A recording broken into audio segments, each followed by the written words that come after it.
Right, here's an update on my shoulder. For the last 4 weeks, I've been doing my own program of weeks 13 to 16 post-operative. Now that takes care of 7 mobility exercises and 17 rehab exercises. Now I'm not going to go through all of those today, but what I'm going to showcase you is a few of the ones that are quite interesting and I want to go through with you. So the first mobility one that I've been doing is to help my hand behind the back, because with my shoulder that is really difficult, and with most post-operative that's a tough one. Now to get that further around, I'm using a band. So this is where you can attach a yellow power band to a pole through the hand, wrap it around. Now the good thing about this is it means that that band is now taking care of my hand. I don't have to worry about such a, it can just hang there. Now the idea is to keep your upper body upright, okay?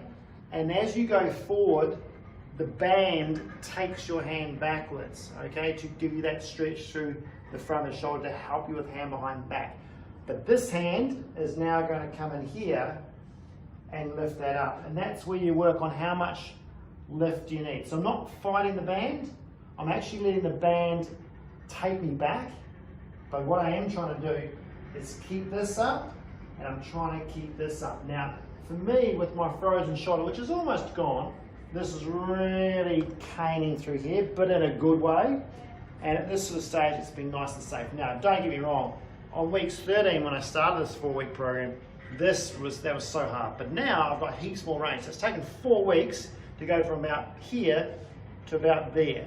Okay, so it's been every week you get a little bit more. So that's what it looks like at the end of that 4-week block. So that's your first one. Second thing I've also been doing, which is an old classic, which is getting on your roller and doing a chest stretch. Now with my shoulder, having that frozen shoulder inside there, along with the repair, it's been really difficult to get into external rotation. So when I started, when I was down like this, I could hardly get my hands on the ground. But now what we're trying to do is we're not trying to aim to be here, we're trying to be aiming into a W position. So when you do this, your hands have got to be, your palms have got to be, so the back of your palms on the ground, and then you try and pull your shoulders down. So these go down. Pull your ribs down, so you're almost flattening your back, but not quite. Keep nice and long, and what that's going to give you is a really decent stretch through the front. And if you drag your elbows in like a W, now I still can't do that on both shoulders, but this one was ridiculously tight. And now, over 4 weeks, it's loosened up to get into this position here. Now I still have trouble trying to get that full range, and but that's a really good stretch. Now that one is 5 minutes stretch.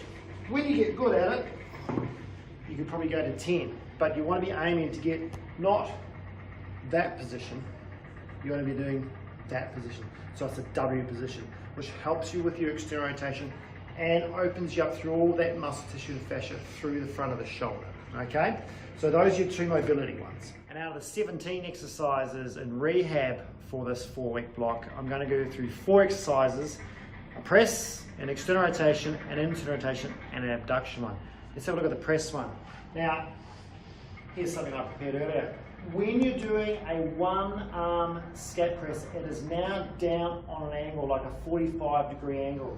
Now the reason for that is, this is getting closer and closer to being able to do a push-up. So we're on a bit of an angle which gives us more gravity, but more load. Now, I suggest you either use a bar rigged up like this. You could also just put your hand on a bench top or a sturdy kitchen table. It doesn't have to be something like this.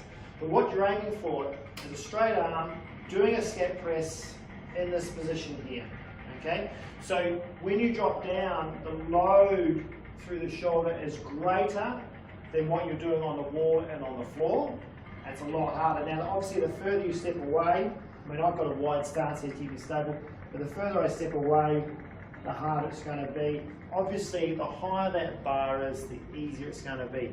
You don't really need to go any lower than that, because in the next stage, as in the block after this, in stage 5, it's going to be push-ups on the floor on your knees. So this is gearing you up to get some load down through the shoulder, to stabilize through the shoulder joint, and just work on your scapular protraction, retraction, so that sort of acceptance of you going into and doing a push-up, that movement has to be rock solid. You have to also be rock solid inside the joint, in that rotator cuff, to hold it in place.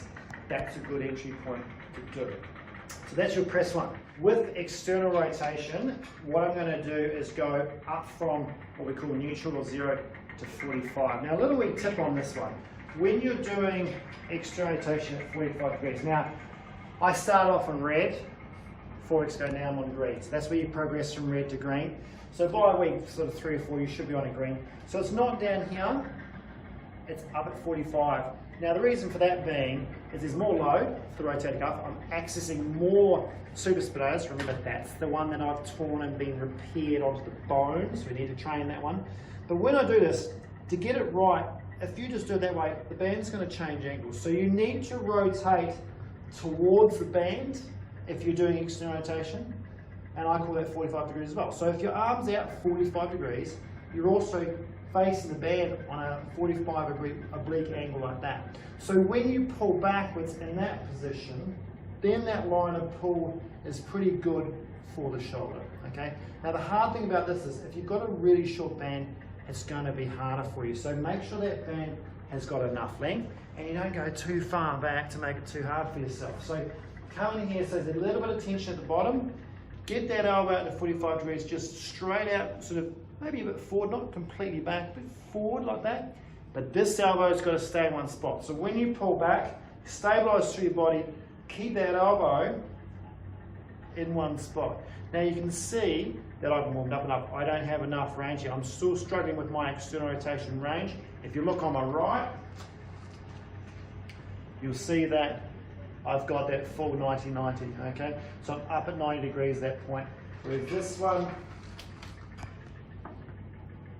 I can't quite get there. Now that's not a strength loss, that's still a capsulitis loss. Some of you won't have that problem. You'll be able to get all the way up into that 90 degrees, okay? So that's your external. The internal one that I've been doing is with a dumbbell. Now,